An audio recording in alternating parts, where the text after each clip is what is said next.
Welcome to Advancing Health. Roughly 50% of victims of violence develop depression or PTSD afterwards. Today we hear how Penn Medicine's Violence Recovery Program offers psychosocial support and individualized interventions that accelerate the path to healing.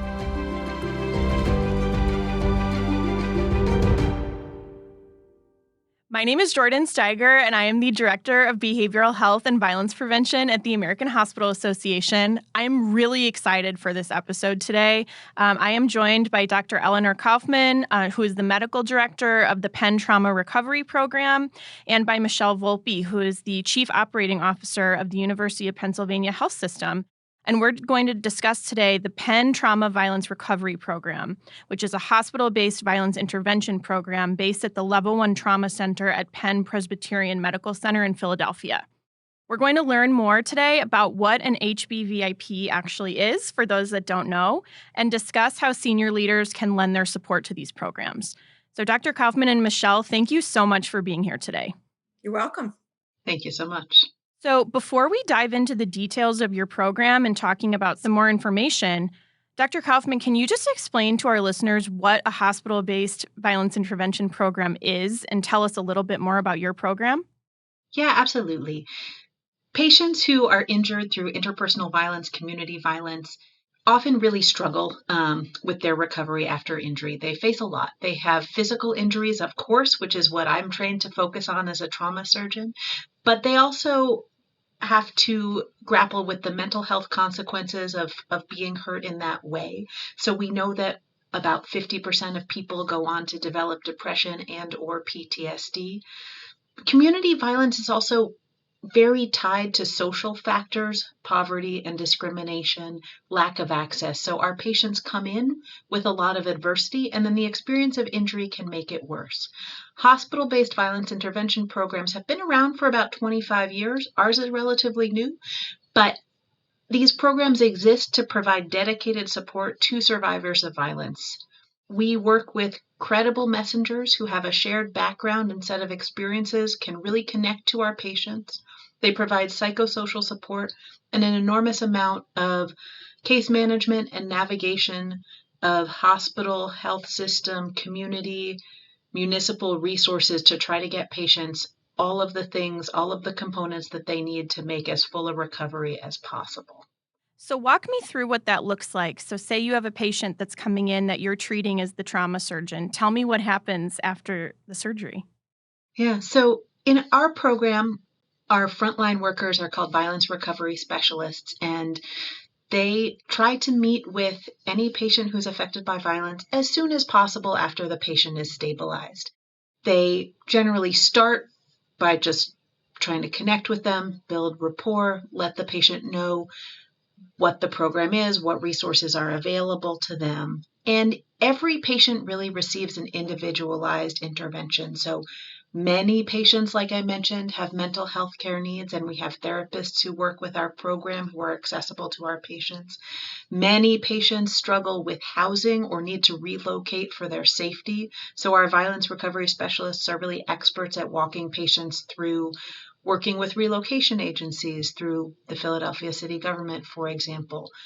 Those are two of the most common needs that our patients have, but it ranges from getting people back to school, getting people job training, replacing things that were lost, like patients' driver's licenses and phones and identification. It really runs the gamut. So our violence recovery specialists start working with patients as soon as possible after injury. But what makes the program or programs like this really special is how long the relationship can last. So when I take care of a patient, they get through their hospitalization, they get through their surgery, they recover, they leave the hospital, they go home, ideally. Maybe I see them in the office once or twice to check on their healing.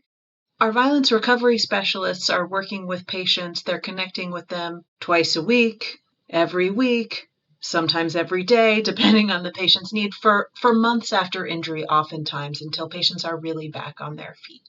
So they really help bridge that gap between the acute hospitalization and the community and true recovery. That makes total sense. It sounds really like this HBVIP model is that bridge between community and hospital.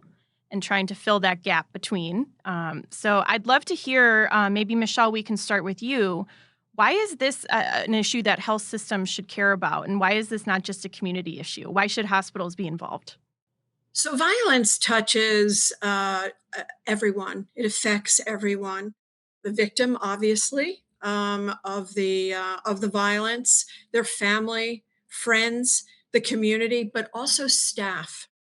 Every trauma patient that comes into our trauma center is an emotional experience for our staff across the board, physicians, nurses, and our staff takes every death personally, as well as every success, meaning a trauma patient gets through an awful experience. They have a long way forward in terms of their recovery.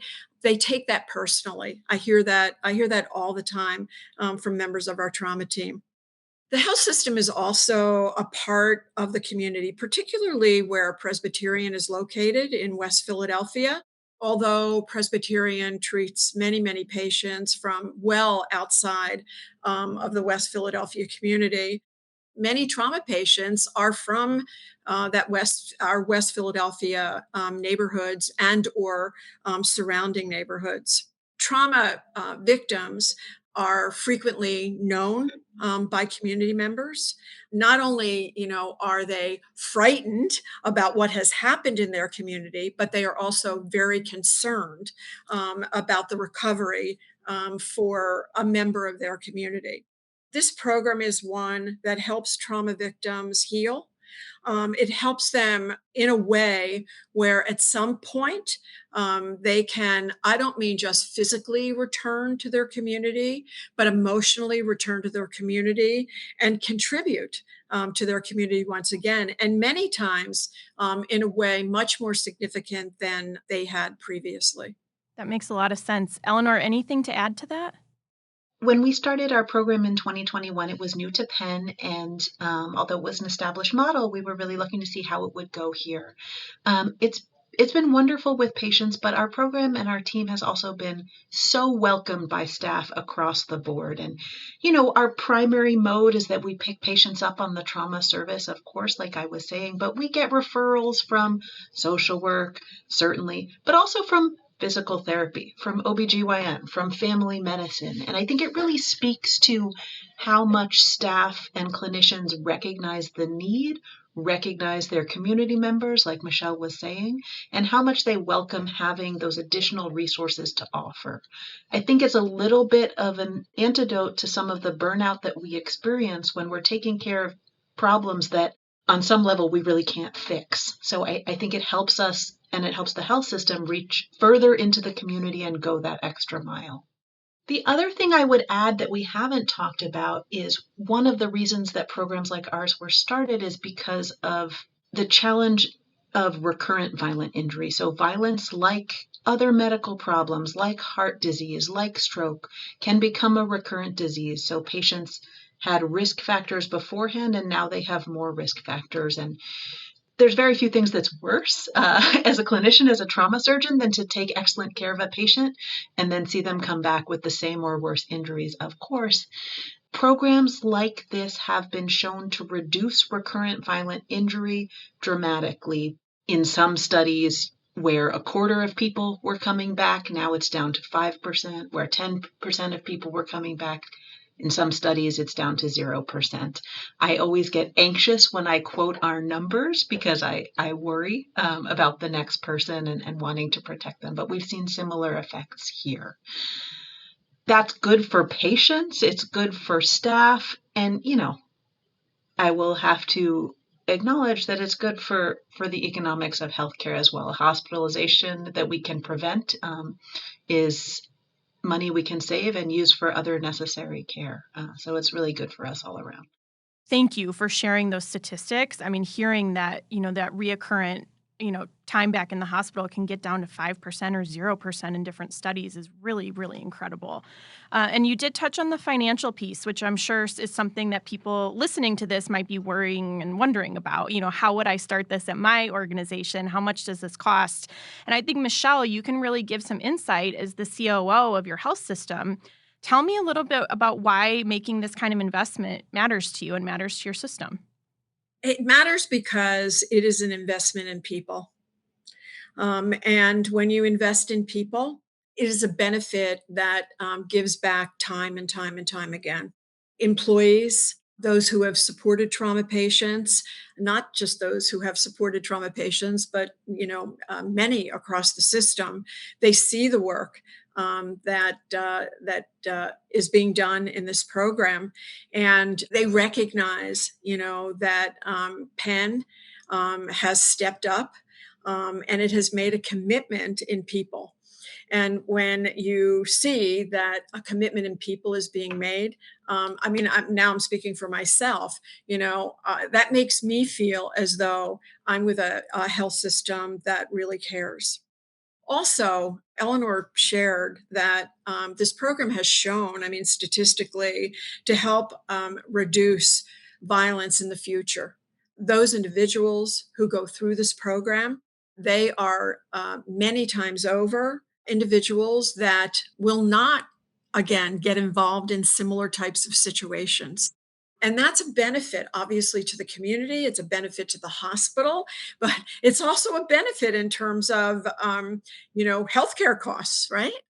I would also say that this commitment is one that staff takes very seriously.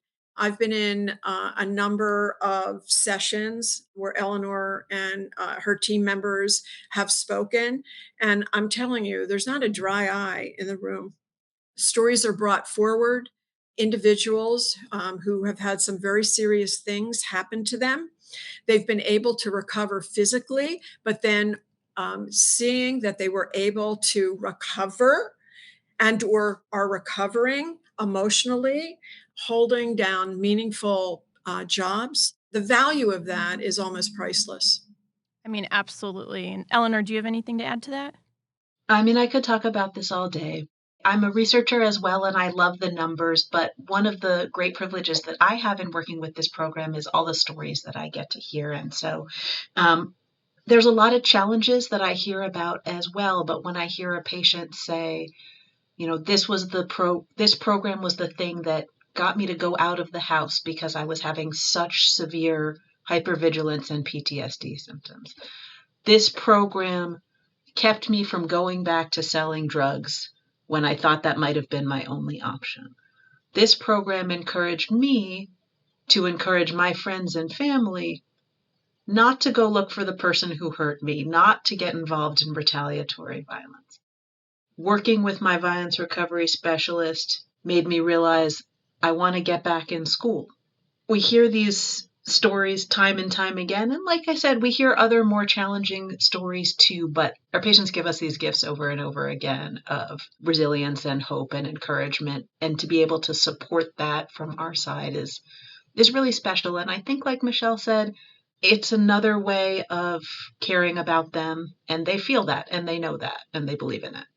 Yeah, that investment in whole person care, I think, is just so palpable. And hearing the way both of you are talking about this, and just thinking about them in every aspect of their life, not just their health care, I think is something we can all aspire to that are listening today. So I think that's incredible work that you're doing.